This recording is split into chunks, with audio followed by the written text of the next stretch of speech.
Hello, good evening, everybody. Welcome to the Defying All Odds series with the MMC Collective. Everybody wants you guys to take a moment in the chat and tell me where you're coming from. I am currently in Louisiana, so drop maybe like an emoji or wherever you're coming from. Just a quick intro. My name is Brooklyn. I'm the Community and Impact Manager here at MMC Collective. By day, I'm a UX researcher, and by evening, I'll be your lovely host for the Accessibility Awareness Month series.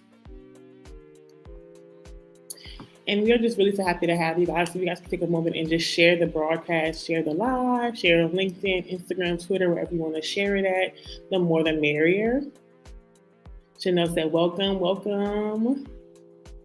So everybody, today we are celebrating Accessibility Awareness Month with some of our greatest technologists, right? We really want to take a moment to shout out all of our mentors who've been speaking this month and who will be speaking the rest of this week as we go into this one-on-one series so they can share their expertise with us.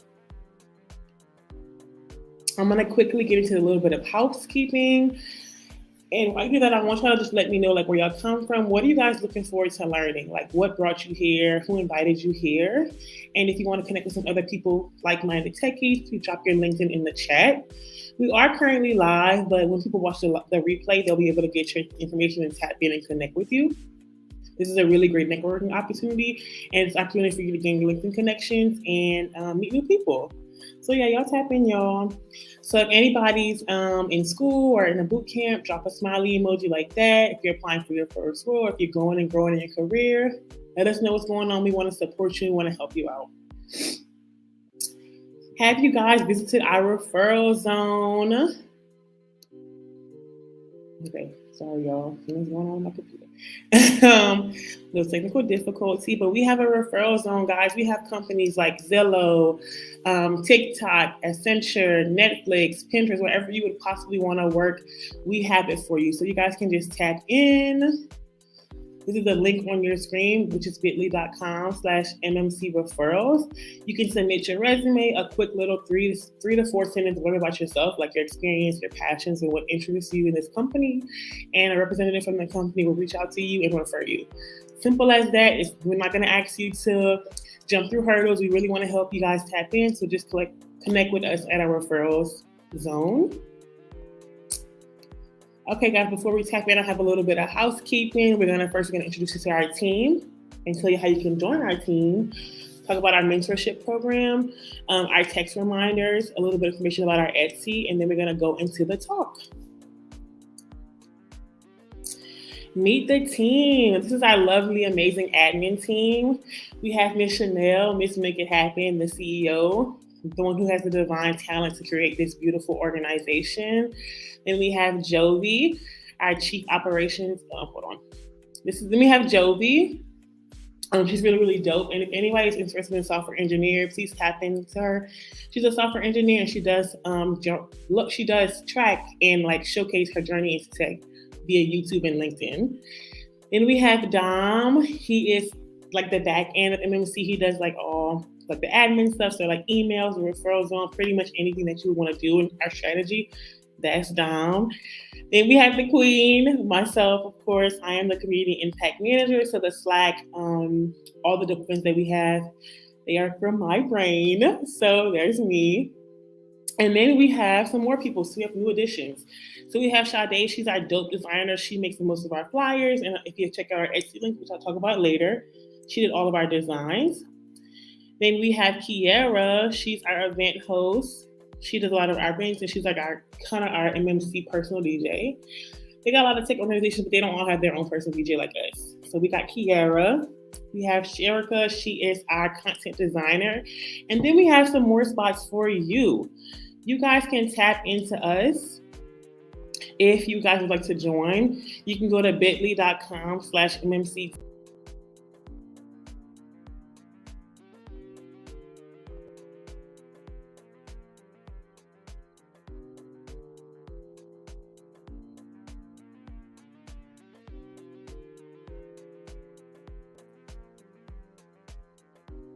I am so sorry we have technical difficulties. I don't know what just happened, but we're going to roll with it, and I'm going to jump in where we started, where we were. No worries at all. So let's get back to it. We were talking about our amazing team. So let's go here. And we have space for you. So you can go to bit.ly.com/MMC/team and select volunteer, and there you'll be able to make an appointment with me, and you can tap in and learn more about that. So we have a mentorship program launching. We are now offering a free 3-month program for free mentorship with job seeking services and building technical skills. This is for literally anyone who's interested in design, engineering, data science, and project and product management. I really want to encourage you all to applying, keep on applying, because this is an amazing, dope program, and it's for free. Chanel has curated this amazing mentorship program for those who want to get into tech, and it'll be a dope experience for y'all. I'm going to put the link on the screen. Let's see. So right here, bit.ly.com/MMC mentee, and you can click on mentor, and you'll be able to tap in on how to become a mentee. And then, we have our fellowship program. If you're possibly interested in helping kind of inspire and impact this generation of techies, you can apply to become a mentor.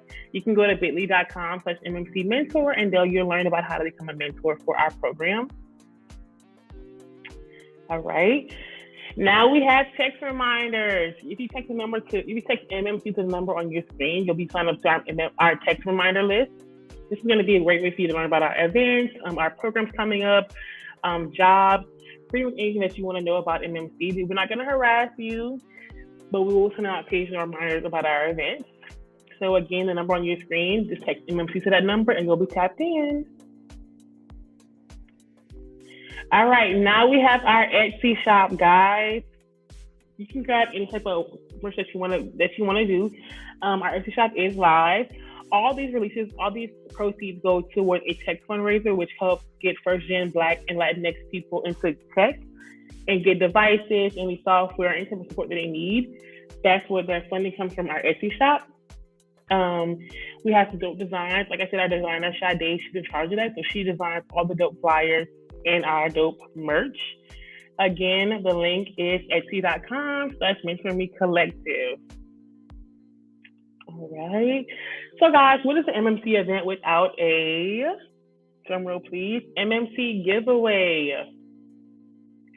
So we always want to support y'all. We want to give y'all some cool things. So here's how you can join one of our giveaways. The first thing is to take a picture with our virtual photo booth, take some notes, connect with us on social media, and then complete our online quiz, right? So here's how you do it. So number one, you're going to check in with a selfie. You're going to visit our photo booth. You can use the QR code on the screen, and you can also use the link on your screen as well. Tap in, take a picture, take some notes down for our quiz. So take some good notes you can use on your notes on your phone, or take the old-fashioned way, pen and paper. Follow us on social media. Visit our last Instagram post, and you can comment and like on our last post. You can also tag 3 friends. And then lastly is to join our MMC text reminders, and that's how you're gonna get the quiz, right? So here's our lovely photo booth. Here's some the QR code again. Here's the link to it as well. You take a picture with your phone, you'll be brought to the photo booth. Okay. Yes. So, and it's pretty simple. It's a beautiful photo booth. Our designer did a really great job. And here we have some of our giveaway prizes. We have Apple AirTags. I lose my keys every single day.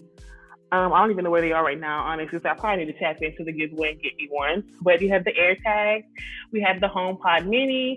We have the Hydrate water bottle. This is a really dope water bottle that can track how much water you're drinking, remind you when to drink your water, track your intake. So it's a really dope water bottle. And then lastly, we have our Nano Leaf Smart Light Bulbs. So don't forget, guys, tap into the giveaway to win these awesome prizes. And now we have the main event. So who's ready for the main event? If you're ready for our amazing talk, we have some fire emojis, some party emojis, hearts, I don't know, dogs, whatever you want to do. Show me that you're excited in the chat. And let's give a warm welcome to our speaker for today, Jamal. And you're live, Jamal. Hey, how's it going, everybody? Hey. All right, sweet. So my name is Juan. You want to go? Oh yeah, I'm sorry. I was gonna just say before we get into your business talk, if you just probably give like a little quick introduction to yourself so people can know who you are. Yeah, sure. My name is Jamal Davis. I'm a human-centered design researcher and product inclusion leader focusing on accessibility for Giant Eagle, based inside of Pittsburgh, Pennsylvania. And Giant Eagle is a grocery store chain all across the East Coast. We have stores inside of Pennsylvania, um, Ohio, Indiana, a couple inside of Virginia as well. So that's a little bit about me. I graduated bachelor's degree inside of philosophy after a number of colleges. So if it takes you 6 years to get your degree, hang in there. It's not going to be too bad. But yeah, it's a little bit about me. All right, cool. So I'm gonna hop off stage and I'll join like we said later. I'm gonna give you the floor, and there you go. Sweet. Awesome. Thank you. All right, so today we're going to be talking about accessibility and inclusion and focusing on that from a research lens perspective. And we're going to be going over about what is inclusive research, why does inclusive research matter, what are some of the best practices, and also what are some of the future of inclusive research and also inclusive design. And as I go through this, if you have any questions, please put them inside the chat so we can have like a Q&A afterwards. I only have a couple of slides, so we can pretty much talk about anything you guys want to dive deeper into, from different types of user personas to different types of accessibility testing, different types of tools as well, if you are interested in that, and also even how to design studies. So any type of questions you do have about that, you can kind of just start to put them in there as we kind of go through this deck real quick.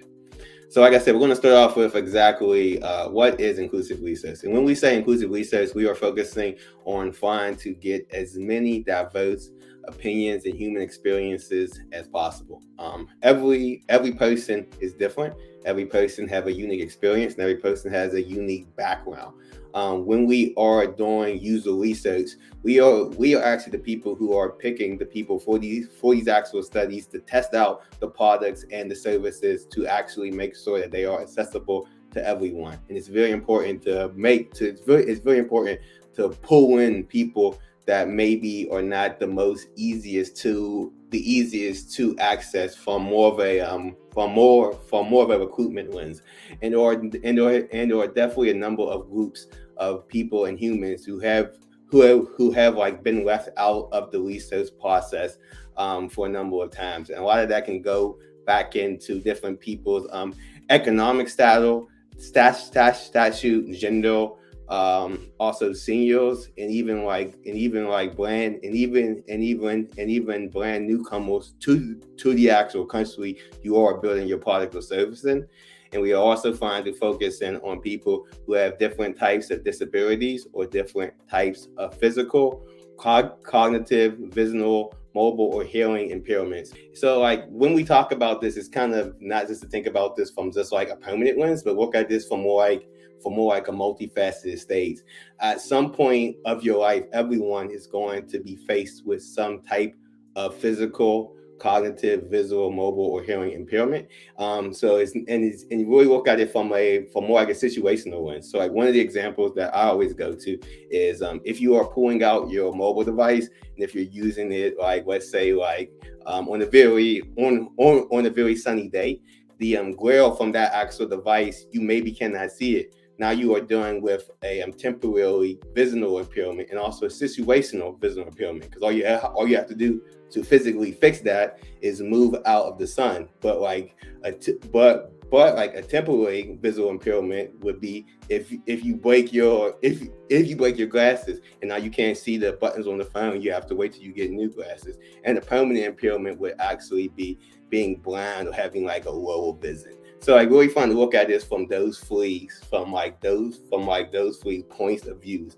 The actual permanent, so like something that we cannot change; a situational impairment, something that can be changed very quickly, very rapidly; and a temporary impairment, something that does take a little bit more time to change. So like if we are really designing and doing different types of user research for these different types of physical, mental, and cognitive impairments, then we are pulling in much more user data. And this is actually something that like you have to do based off of law if you're building any type of digital products inside of the United States, especially websites and mobile applications. There's been a number of lawsuits because the people designed the website and they did not think about an actual blind user experience on that website. So like I know Target got sued a couple years back, also Domino's. So there's been a whole bunch of lawsuits really focusing on making sure that everyone can access these actual services,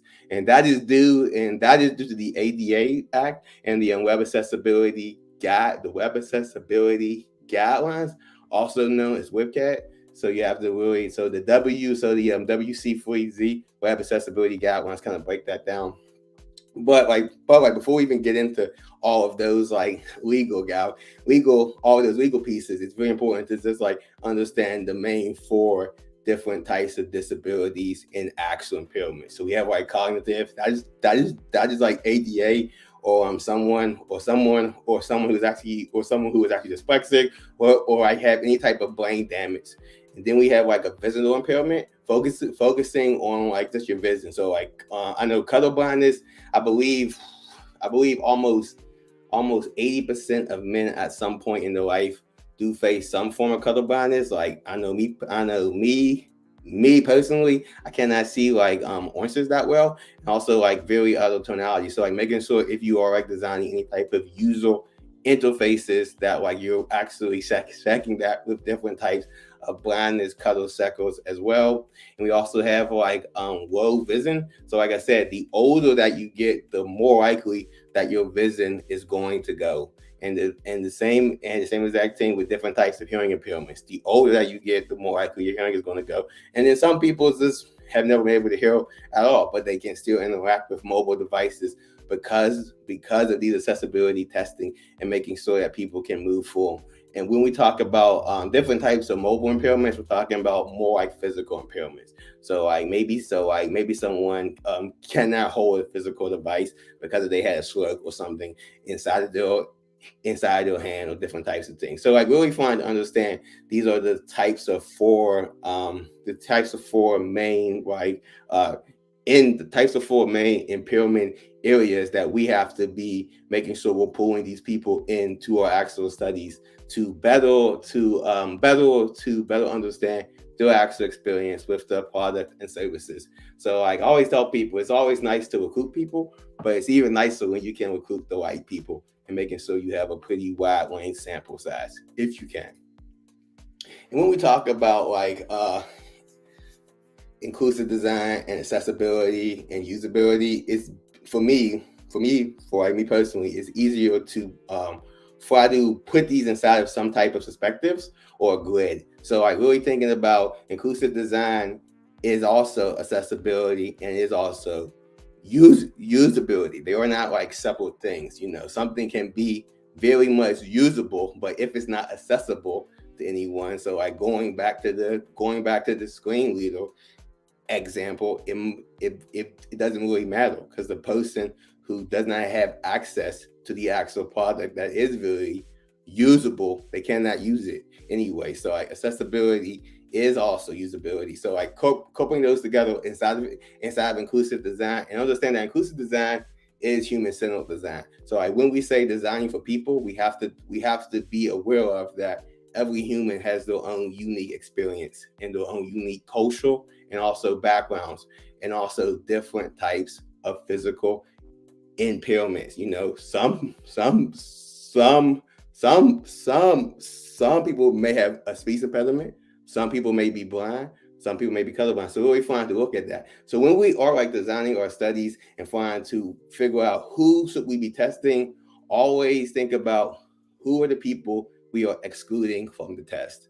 And I know that can be difficult and hard, but like one of the things that I definitely have learned from being a person of color inside of these spaces, it gives you a very big advantage, because usually you might be the only one or the one of two people who actually design these products or services, so that you can kind of say like how many women have we pulled in, how many blind users have we pulled in. So like using that part of being the person who may be representing a group that is being excluded and advocating to bring them into the research design process is very important. Two, learn about human diversity, so I really look at that from all type of lens, not just a racial lens, but also a cultural lens, also a digital skill level lens. Think about how would your grandma or your grandfather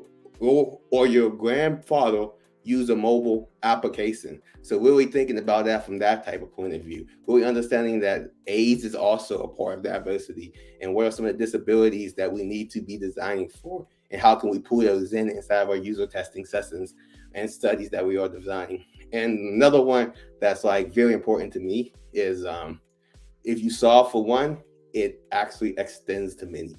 And there's like a number of examples for this, but one that I actually like and have always stuck with me is that, like, there used to be a point of time, if you was walking down any sidewalk in any major cities, there was no sidewalk cuts, so there was no slants on those sidewalks. Because of the ADA Acts, they actually had to start putting slants on those actual sidewalks. And because they could put slants on those actual sidewalks for people who maybe could not physically walk, and they use a wheelchair or maybe a mobile scooter to actually get around, that slant, it actually extended to many. So like now moms inside the city who are like pushing their stroller, or the dads who are actually pushing the stroller, they can go directly up the sidewalk slant. So now you don't have to pick the stroller up and go over it. It also extends to senior citizens. So people who maybe do not want to pick up the needs and step, or have knee issues. And it also goes and extend to people carrying carts of food around. So like, when you are doing these research and you're trying to advocate for that, that is probably one of the biggest reasons that I think you can sell this to any type of company or organization, is that this is going to help you get more users that are being excluded. So like, yeah, it might not be one case where somebody say, well, how many blind users do we really have? Well, we might not have that many blind users on the application, but how many users do you have that are temporarily blind because maybe they are inside the sunlight, or maybe they broke the glasses or things like that? So like, if you design for one solid case, it extends to many. So really think about that as you go through any type of research studies or any type of design that you are focusing on. And the next one is it actually needs a cultural shift inside the design research work. So like I said, not just trying to get as many users as possible and say we talk to these people, but everyone you talk to, maybe you talk to 50 people and they all was white males, ages 29 to 36, and they all make X amount of money a year. That might actually be your target persona. But if there was no blind users or senior citizens or different types of racial users involved inside of that study, how much does it really tell you, other than this one particular group of people can use your product and services? And that one particular group of people might not even be the people who are using your product or service the most. So like, really shifting your mindset around just trying to collect data from as many people as possible, and trying to actually collect data from the right people as possible. And as a researcher, and also as a UX designer, understanding accessibility and understanding inclusion will make you stand out dramatically inside of the job market. I've gotten to work with a number of different types of UI designers, and there's very few who really understand the web accessibility guidelines, understand targets and touch points. So like, how big does a button need to be? And also understand screen reader technology. So like, how does a blind user interact with a mobile application? They have to tap, they have to listen. So like, really trying to use these to be a level up of your current skill set, I think is probably one of the biggest advantages that you can possibly have. And also too, like I said too, also looking for who are the people that we are not recruiting, and how can we pull underrepresented communities into our recruitment process. Now I know this might take a little bit of more work, But by actually doing this, you're going to set yourself up for a much better product and service inside of the long haul. So you won't have to go back and try to fix any type of accessibility problems once the product is built and shipped because you have a lawsuit. If you would have tested with that with users early who actually use assistive technologies, then you wouldn't run into those problems as well. And think about inclusion early and often. So like try to get as many different voices into your research as soon as possible, so like do not wait until you have a very strong prototype. Try to really get people into that as far as the earliest phases of research. I would actually advocate for trying to get people into the actual problem phase of research, because like we have like two main phases that we usually do research in, and that is like the problem space. So what is the problem we're trying to solve in the actual solution space? And that is like when you get into like the mobile applications and all the websites and things like that. And that's when you get into like the A/B testing and things like that. But really trying to pull as many people into that problem space. And then if you do have to wait till you have to do the actual solution space, then like try to get them in very early. Do not wait until you have a very high functioning prototype and then try to pull somebody in and ask them for feedback about that and an experience that maybe they can't even see or fully understand how they're going to interact with that. And these are just a couple of really good resources that have really helped me to better understand some of these things, making sure that as we are actually collecting data, that we are talking and using words to represent the people we are collecting data from. And if we do not know those words, giving them the opportunity to self-identify from race to gender and all the way to age as well, and to also cultural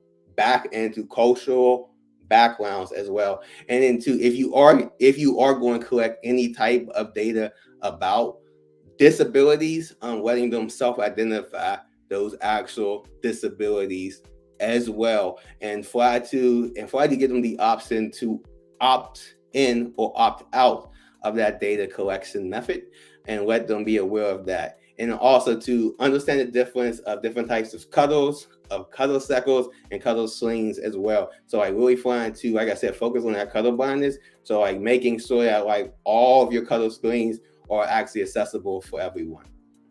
And yeah, and then these are just some links that you can like find me at. If you type in Jamal Digital on LinkedIn, I'll be the first one to pop up. And you can also find me at my website at jamal.digital. You can kind of go there and see some of the examples of my work and products that I've gotten to work on.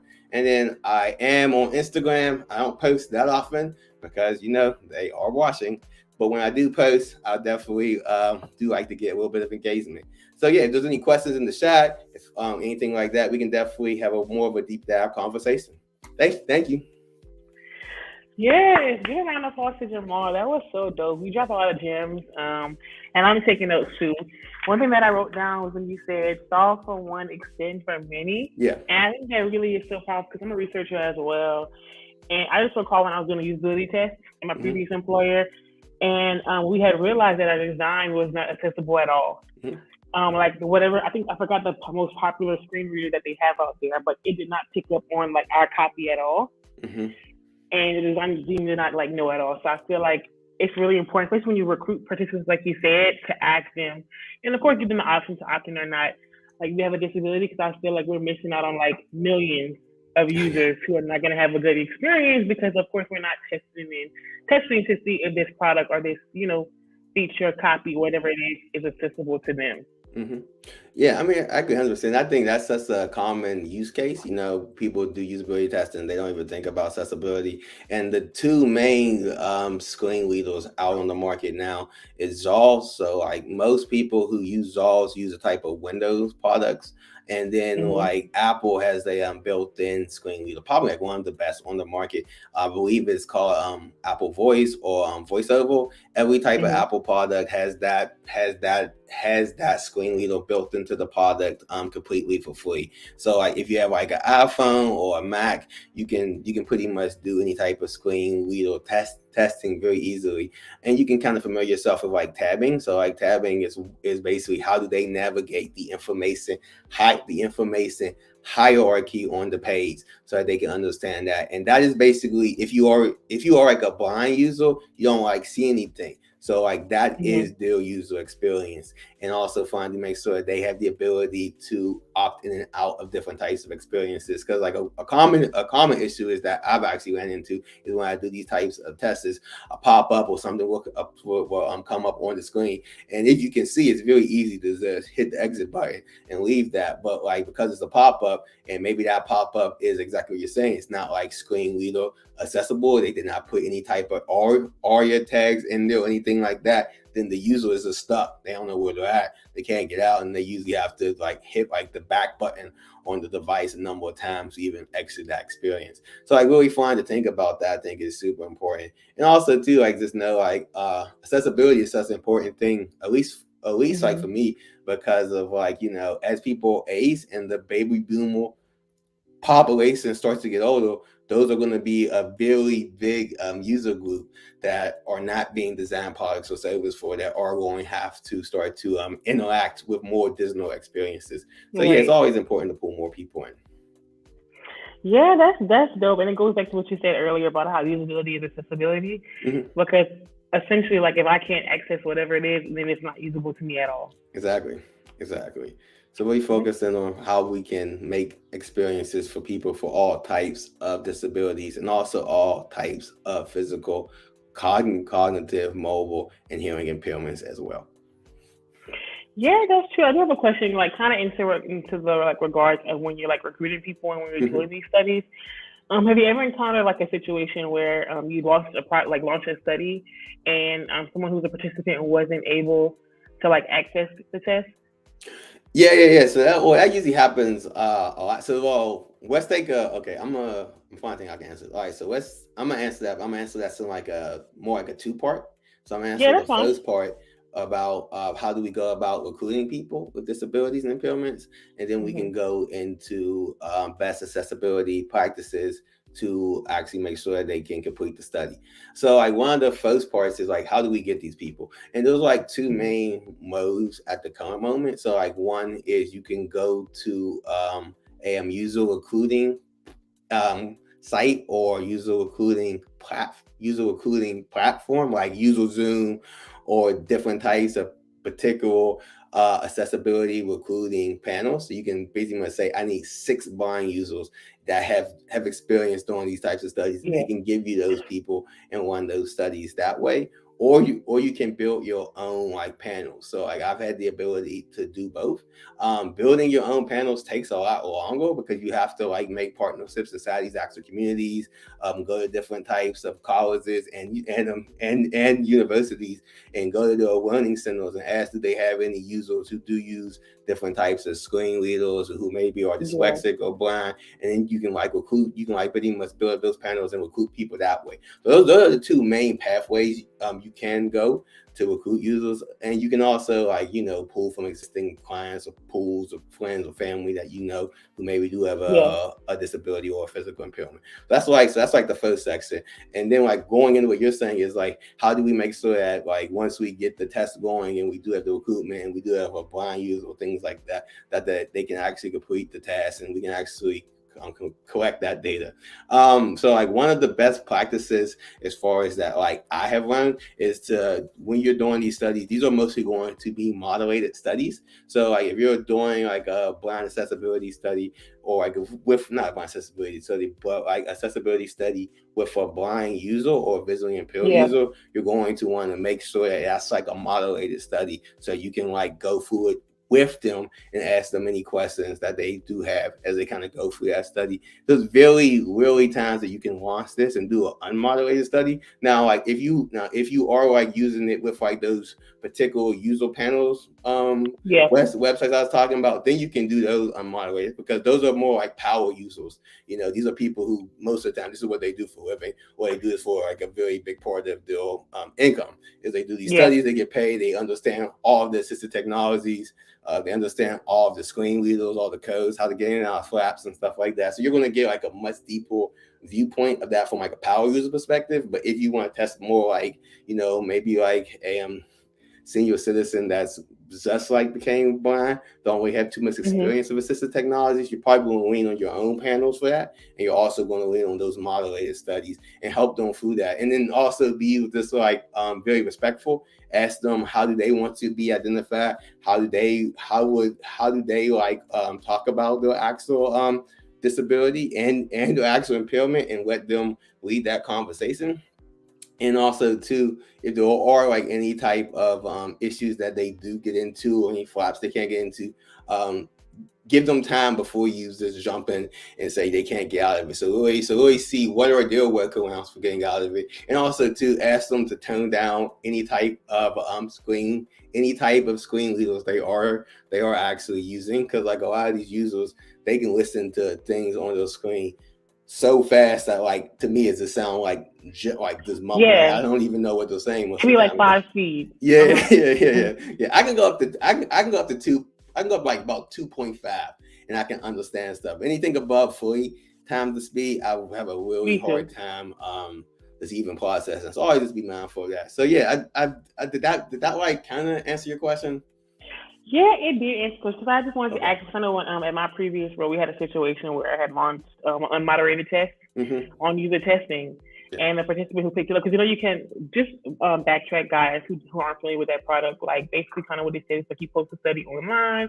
People do this for money, of course. It's kind of like a side hustle, or like it's their main income. And how you can get participants is like pretty much instant. Like, I could post a test like at 2:00 in the afternoon, and I can go walk my dog. By the time I get back, I already had 10 people. You know what I mean? Video uploaded, all the stuff. So, and like, you don't have a say in who gets picked. You just can do screener questions. So screener questions kind of like filters. So if I say, like you said, I want 6 people, they make $300,000 a year. Oh, that's a lot of money. Like 30 to 50,000. I need to be like those people. Yeah, they got money. They make like 30K. They live in this area. So like kind of like filters. Kind of like when you shop online and you filter like by color, product, stuff like that. So we had a kind of situation where like we did our screen or whatever, and like the person who did the study, they had a visual impairment, so they couldn't view it at all. So I think what we ended up doing was we invited, like once you sign up, like I didn't want to like lose that participant, because that's of course, like you said, you want to extend to other people. So I'm like, let me see what I can do. So what I ended up doing was going to like my manager, and I'm like, hey, I'm gonna relaunch the study again. And I'm like, what I had did was I had like screen recorded me going through the flow on Figma, and I had like recorded like what each thing that I had saw. And then I had like kind of made, it was like a 30-minute video that I finished. I put it on like as the first like test. Like, you know what I'm trying to say, like the first task we were testing, and we got the information, and we found a lot of insight, because we were trying, that's what I said, like the copy like wasn't able to be read by the screen reader. So I'm just saying, like, if I didn't care enough, a lot of people, you would see, they don't really care about accessibility. So had I have somebody like myself who actually cared about making it inclusive, then they would never know that it wasn't accessible, and they would never even try to accommodate or acknowledge that participant who had a visual impairment. No, that's a really good point. Like, I don't know what type of prototype you guys are building that test on, but that's something too, that like a lot of these prototypes, they aren't accessible at all. So that's why I like this best practice is easy just to do like a moderated study. Now you can have somebody like you who has that like really good like actual workaround, which is just awesome. You actually took the time to record that video, actually lead the user to different types of experiences and break it down for them so they can like understand that. But like, most of the prototypes you do get to test on, they are not like accessibility standard prototypes. Most of them don't even have any type of tabbing or things like that. This is like click a button, go to the next screen, click a button, go to the next screen. So that's why I like having a moderated study. Makes it a little bit easier, kind of saves you a little bit of time. And I do love unmoderated studies. Like if I can do some unmoderated studies, I will definitely do it. But as far as like testing with users with more extreme impairments, then I definitely think that's like moderated is the best. Now I think you do have the ability to do some very light unmoderated studies as far as like basic problems, and I would probably focus more on that as far as like more of the senior population or demographics, if you can get those people on user testing, because like those are people that we leave out of a lot. So like, I'll give you, since we're just talking about like user testing, I'll give you a little result that I like to do a lot is I like to do what we call like basically like exclusion testing. So basically when you want to test on usertesting.com, most of the limits is for is like the licenses is 15 people. So when I build out my customer screeners, I'll do like 3 different tests, and that like I can get in about 45 people for those different tests, and then like I'll totally break those tests up by like doing one to like make sure I only get men, I only get women, I only get minority groups or things like that. So I can have like a more diverse demographic of the same data, and then I can look at it and see how these different groups interact with the same product or service. And it's been very interesting. You see some very big difference between like genders and also racial groups as well, and economic groups too. So I guess it's a little tool where you can like split up your tests and kind of like do that. So you're not just running the tests with the same screeners. You can kind of opt in. Now it does take a little bit longer when you pull your data down to do the analysis, but like it always pays off because now you have so many more voices than you previously had. Yeah, that's true. And I'm gonna give y'all my secret. I didn't want to tell y'all. I want to keep myself. Anyway, so when I do user testing and I launch something, there's a big difference in the time you post it, because of course people are on the road, like people have different come from different economic backgrounds, you know, where they're from, whatever. So what I'll do is that I kind of do like the 3-way, like the 3-peat, like you said. I'll launch early in the morning, in the afternoon, and then at night. Nice. And that way I have 3 completely different like participant pools, because like you said, kind of like every race, you have to think about it, is like every race isn't up at the same time, right? So you might have like a single mom who, you know, she's a black single mom. I hate to say that, but you know, a black single mom, and she gets up at work and she does this as a side hustle. She might not be able to select this test at 2:00 in the afternoon, but if she posts it at night, then she'll be able to tap in. And I think what I also want to just let everybody know is that like how it is like, if once you get your quota, so like if Jamal said he has 15, once he gets that 15 people, like it automatically shuts off. So people cannot resubmit or join the test unless he reopens it. So it's kind of like first come, first serve, like kind of like Nike and they weird old, you know, they're little bids. Like the first people that get it, they can get it. So I think it's really important for us to like also monitor and like check on like when we're launching our test, because we miss out on people as well.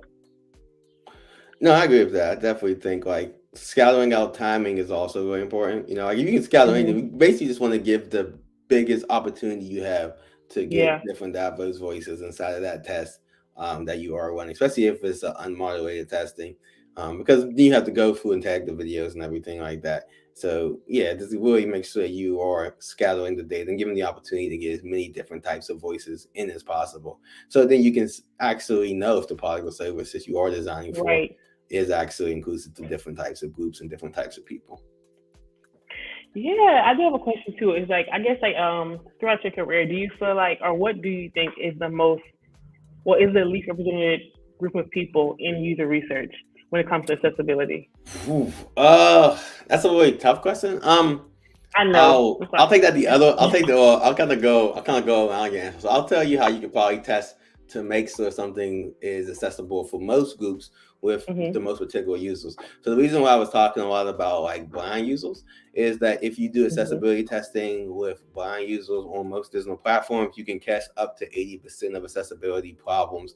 So like you can kind of, but you just don't want to test with like one blind user. You kind of want to make sure you're doing like your practices anywhere between, I would say, like if you're doing a moderated study, between 6 to 8 people. Make sure if you're doing unmoderated, you can kind of split that out a little bit more. But like you want to test with blind users because they use so many different assistive technologies, and all the assistive technologies overlap with different types of impairments. So like an example is like if a user is blind, then they are using like the voiceover platform, so they're actually being talked to, so they can't like hear anything. So that could be like someone who's also most likely they're going to be utilizing that, someone who's very well hearing doing as well. And also, as far as like targets go, they cannot see any of the targets, so you're already going over tabbing and things of that nature as well too.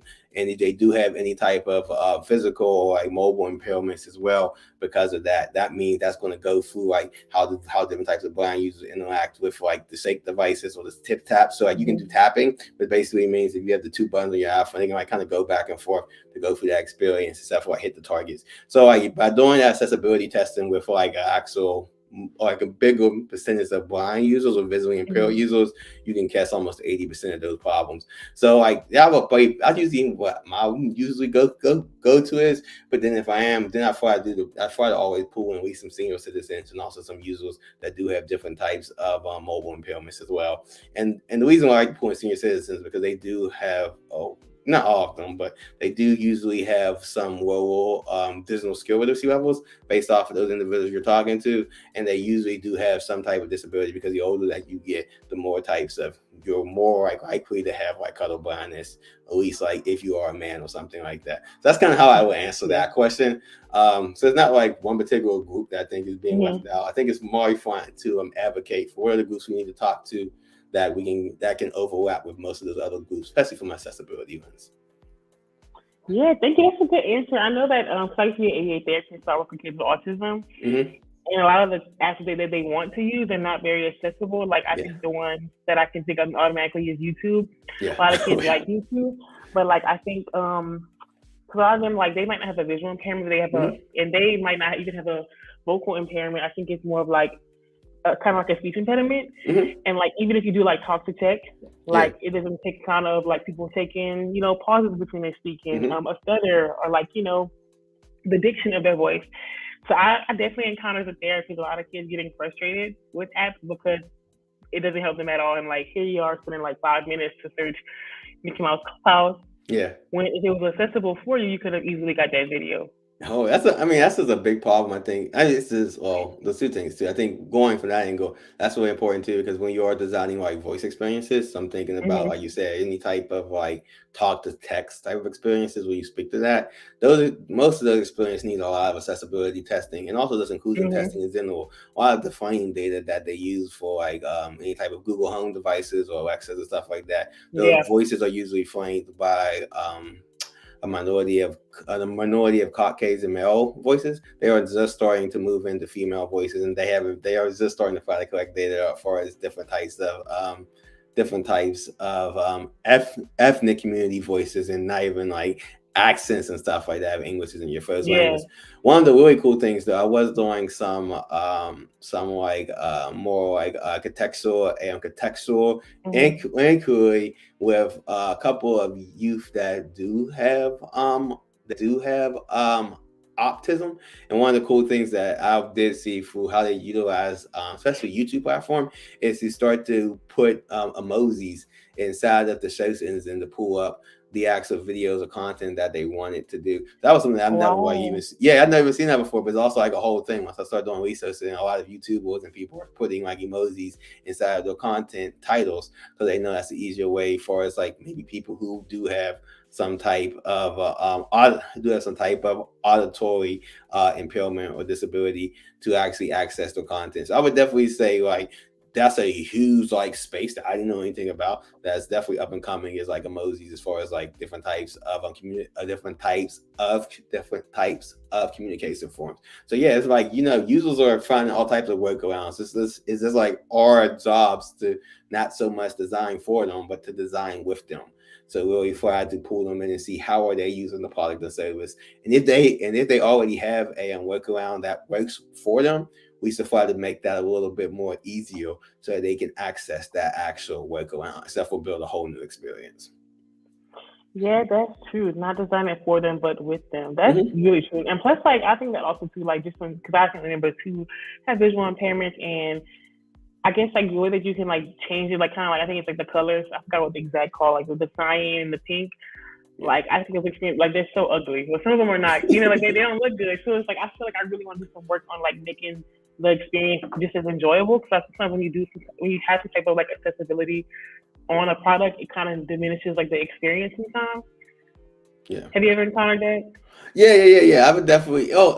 I don't think it diminishes the experience. It just makes it a different experience, you know. Yeah, So like that's one of the true. things that I've always tried to at least advocate for is that we don't want to take anything away. We want to give more options to users. So it's therefore for I to say like, you know, example of that like I always use is that if you are like helping redesign any type of content on the website or something like that, making sure that maybe there is a button there that like if there are a lot of text content that the user can actually like hit and it can be auto led to them. And that like extends to multiple users. It's not just someone who maybe has low vision. It could also be extended to anyone who maybe do not lead at a certain grade level. I think like the average leading grade level inside the United States is between 7th to 8th grade. So like really trying to make sure that like that accessible content is there. And that's just like one way to really do it. There's a number of trade-offs inside of that, especially when you're talking about like money and recruiting participants. But I'll tell you the best trade-off is not getting sued once you have a digital product out. So I definitely think you want to put your money up now and try to recruit that. And that's a way that I've always pitched this to any type of more senior leadership, is that like this is an opportunity for you to be a leader inside this space and to not get sued. If you don't, and if they don't take that fair warning, then I would say just go and get some data. Since the pandemic, I think there's been more accessibility lawsuits filed than any time in U.S. history, and a lot of these companies are paying out. And yeah, a lot of them are paying out, a lot of them are settling because like now, like now if you are doing any type, like so I talked about like Domino's being sued before. So how can Domino's be sued if it's not like a government agency or something like that? Well, food is a human life. So if you have an accessibility problem on your website, it's not screen reader accessible, that is a human right of discrimination. You are discriminating for me using your product. That means I can sue you and they can get paid out for that. And all you have to do is prove the website's not accessible. So like, and there's a number of tools and things like that. So that's kind of how I think about like the trade-offs. And as far as like finding the right people and the right actual participants, there's a number of ways you can do that. Like I said, you can actually go for usertesting.com or UserZoom, be very particular with them studies, asking for those different types of recruitment methods. But I think one of the best ways is to figure out who are the people inside of the community or the product or service that you are building for, and start to build those community relationships so you can design with that community and not design for them. So I'm very big on co-design, especially as like a researcher. I think we have an opportunity to do a whole lot more co-design than like maybe a UI person or things of that nature. So we can sit down, says how do you use this application, figure out how they use it, figure out how the best way to use it, what are the current workarounds, how are they working around, and how can we build that in with them. So like that's always kind of how I like to pitch it to get more buy-in. But that's a really good question about like the time and the money and the expertise and stuff. Yeah, that is a good question, because I know that I guess even it doesn't matter like what kind of company you work for, if it's agile or not. A lot of times companies just want you to get the research like and get it as quick as possible, so they don't even want to take the extra time to like make things inclusive. So that's really important. Yeah, like I said too, right? And you can't always. There are times you just have to do a really quick test and get that test out. But if you're moving for like a more high fidelity product and you're about to ship, if there's no accessibility QA process, it's our jobs as UXers to be asking about that. Before we ship this, have we tested, make sure it's screen reader accessible? Is it ADA compliant? Like you really have to advocate for that. And then once you start to do that and build the culture around it, you don't even have to start to ask, because like just by bringing that up, you'll be shocked how many people, especially in today's world, with inside these teams and these companies, they know people who do have blind kids, or maybe their grandparent has suffered a stroke, so now they can't hold the phone. So it's really building more empathy for us, the human experience, and not just look at it as like, oh, we got to go and do this. And also look at the market. Like I said, like the market is huge because so many people are getting older. The accessibility market is like huge. There's so much money being not made. And I have another deck with a lot of numbers. If someone wants me to send it to them, they can hit me up on LinkedIn. I can show that. I didn't want to do like super data heavy for this one. I just wanted to talk. No, you're totally fine. That's really powerful. We have one more question, another question from Michelle. She said, hold on, it's loading very slow. What do you think is the biggest barrier? Yeah, what do you think is the biggest barrier for companies designing with accessibility in mind, especially larger companies that you think especially the larger companies that you would think would consider this? I think there's two things. I think it's like you don't know what you don't know, and I think too it's also what you said too. There's been such a move inside the tech world to be agile, quick, quick to launch, get the MVP up, Mm-hmm. start collecting data. So when you tell them we have to take some time to recruit blind users or spend some extra money to recruit blind users, they don't think it's necessary. But once you kind of go back to like the payouts of some of these companies that have done this, then I think you get that buy-in a lot quicker. You just got to show them the data and show them the amount of losses. And also, too, really another cool thing about that data, what's up, man? I always said put some more data in the stack. I didn't even get this happy.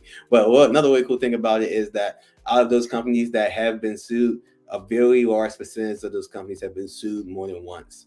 So like that means they got sued for accessibility. They fixed the problem. Then they did not fix the problem. Again, they didn't build the culture up. So then like once that team left, another team came in, they made the same exact mistake. So like you can really kind of be an advocate for like creating a accessible culture within those teams. Like everyone who's building a digital product, they also know the 4 different types of disabilities and impairments that a user can have. And they don't have to know everything about them, but they should at least be aware of them when they are coding up, especially any type of developer. It's like, because that's usually where you get tagged because of why they aren't doing that. And if they don't know that, then you as a designer and as the researcher can ask them what are they testing with. And there's a number of free testing tools that you can use to do these types of tests.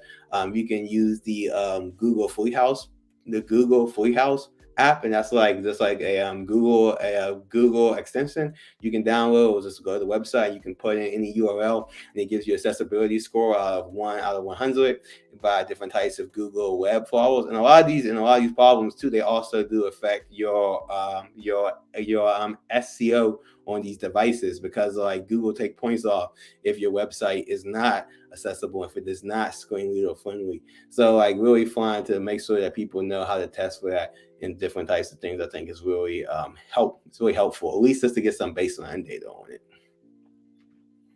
Yeah, that's pretty good. We have another question from Kiara. She says, we kind of talked about this earlier, but can you talk more about how to screen to include users with different abilities, but can you also give them the option to identify whatever impairments they have? So basically saying like, how do you screen users in a test with different abilities? Yeah. So like basically when you build up your screener or when you build up your customer panels, so like I'll do the customer panels one first, because I think that's a little easier to understand. So like you were saying, customer panels are really, when you build a screener, it's really just basically a filtering mechanism. So like you think about, you have like this really big wide pool of people, and you can ask them, tell me your race. So the pool gets a little bit smaller. Tell me how much money you make. The pool gets a little bit smaller. Tell me, do you have any type of disability or impairment? The pool gets a little bit smaller. So like it's the same amount of people, but you're just sinking into a very particular individual use cases.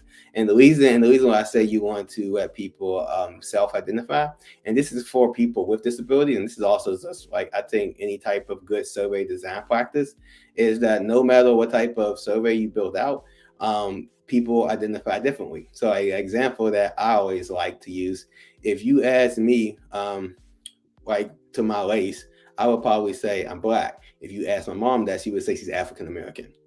So you see what I'm saying? So like giving people the ability to self-identify or put a slash on side of that thing is very important. And then like, and if you ask, so like really fun to think about it from that angle. And it's very similar with users with disability. If you ask somebody, user who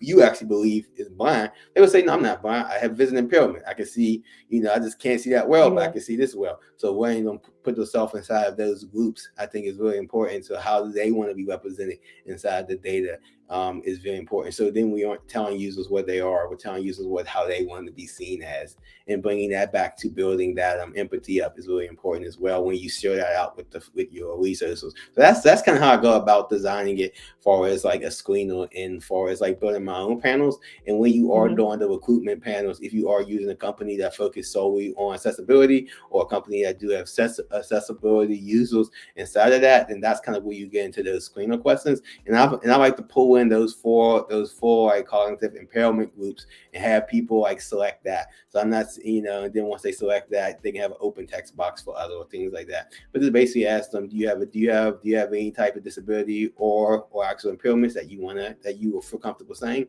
If they say yes, Then from there, please select out of a checkbox the type of impairments that you do have. Because like some people can have more than one impairments, but then they can check those boxes off, and then you collected that data about those people that you are testing with. So that's kind of how I like to go about it. Yeah, that's a really good question. Yeah, you made a good point about having people having more than one a disability, because I know, like, since that I had ran in my previous job, it was already set up before I had got there. When they had that question, like to opt in and self-participate in that, like it was only the option to do one, like it wasn't multi-option. Yeah. I mean, if you want to go really like broad out, not just accessibility, that can be done for race as well. You see what I'm saying? Like there are people who maybe do have a parent that is like white or Caucasian, and a parent who are black. How do they identify? Do they get to check one box? You have to check. Do they have to self-identify as the other box? Do I have the right as the actual designer to tell them that they have to identify as other or biracial, or do I let them check both boxes or all the boxes that they want, or the other box where they can identify? So it's really fun to let people see how do they want to be represented inside of that data. It's giving more voice to your users. So then when you go back and show this out with your actual stakeholders, it's not me saying these are who these people are. It's who these people are saying these are the people that they are experiencing that data. So it can be very similar for also race and ethnicity and also accessibility as well.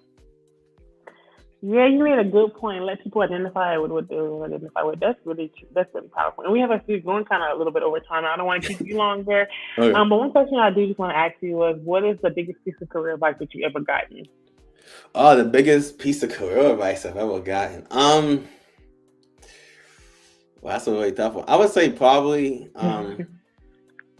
don't run away from your differences. You know, I think sometimes when we go into interviews or we go into tests or exams, whatever those things is, we think because we're the only one that deal may look like us or stuff like that, that's like a negative. That's like a positive. So for me personally, like I do use screen readers. I do use assistive technology. You know, it's not because I'm blind. Like I just couldn't read that well for a really long time. I was like very dyslexic.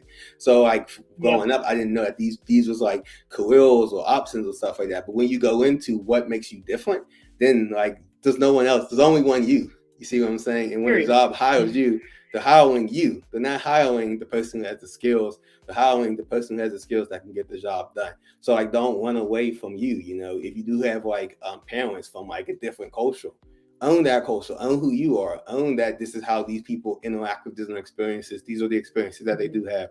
So I think that will probably be the best career advice someone ever have given me, is to just like go into the things that like make you different, own those things, and bring that to the table, and don't try to, you know, fit into the mold, try to make the mold, make your mold. You know what I'm saying? If you want to do user research, start doing user research. But if you want to go into inclusive design, if you want to go into accessibility, go into those fields, start adding those questions into your study, you know, and eventually it will pay off. So that would definitely be the best advice I think ever, guys, that, you know, there's only one you. So you have to own that, you know, be the individual. Don't try to fit in. Always try to stand out. It's just a better way to go. Yeah, that's really profound, especially like when people, some people that's watching this are newbies, and it gets kind of get lonely at not at the top, but like it's lonely when you're the only one there. So it's important not to run away from that. That's powerful. That's really cool. Like I really like that. Good. You can have it. You can use it all the time you want. Oh yeah. I'm already done. I'm gonna steal it. So what I do want to do before we close out, because we are over time, and I don't want to, you know, like take all your time. I do want to go back to the previous slide and show some resources that you posted out. Yeah. So that people can possibly screen. I can do it. Are you doing it? I'm sorry. Look, people. Yes, ma'am. So you guys can screenshot these resources, take a look at them, because inclusive research design really and truly is the future, and it's also the present. So it's really important for us to tap in and know these and be well versed in these topics. Yeah, I mean, 100%. And as the market gets bigger, you know, as more and more people get on the internet, especially these last few years, like, you know, just think of how much the uses of digital products have gone up since the pandemic, and people are utilizing these for actual life or death services that they need to access. So like, you know, before, if you couldn't order something on Amazon, before they have made, you know, oh well, but now if you can't order something on Amazon, how these people are going to get it? You know, they cannot physically leave their home. So like these are like really big issues. And I do believe inclusive design is the future, it's the present, and it's been the past for a very long time. They just wasn't doing it right. So we can actually start to mold the future that we want to do and pull more people of different backgrounds into the design process. Most definitely. So yeah, check out all those resources. I post a whole bunch of good resources on my LinkedIn whenever I can. Connect with me. Have any questions, please go and unleash out. We can talk. I'm always down for conversation. I am getting busy nowadays, but I will definitely respond. I will definitely get back to you. I try to answer everyone who tries to reach out to me. Thank you. All right, and I'm happy that you're there because like MMC, we really love to reach out to people, and they will ask you questions and they will reach out to you. So I'm happy that you're available as a resource. So guys, please give a round of applause to Jamal. This was an amazing, powerful chat. We learned about inclusivity and accessibility in the tech space. If anybody has any additional comments before we close out, please drop it in the chat before we head out, guys. I'm going to give it a few seconds just in case somebody wants to ask another question. Sounds good. Yeah, this is really cool. This is amazing to see the platform you guys are building, seriously, and the community you have around here. It's definitely very amazing. Oh, thank you for all the love. That's sweet. Yeah, we for the people. Thank you. This was awesome. Thank you so much. This was fabulous. Look how cute. Nice. Thanks, Jamal. So do you want to share anything before we close out, or are you good? I think I'm good. I think I said everything. Like I said, please reach out, connect. I would love to assist any way I can. If you have any questions about studies, about different types of tools or different types of workshops, or even just how to get into the space. I kind of came into space in a very unique way. So just definitely please reach out. I would always love to connect with people. Thank you. That was dope. Bye, y'all. Have a good night. Thank y'all for coming. See ya. Peace.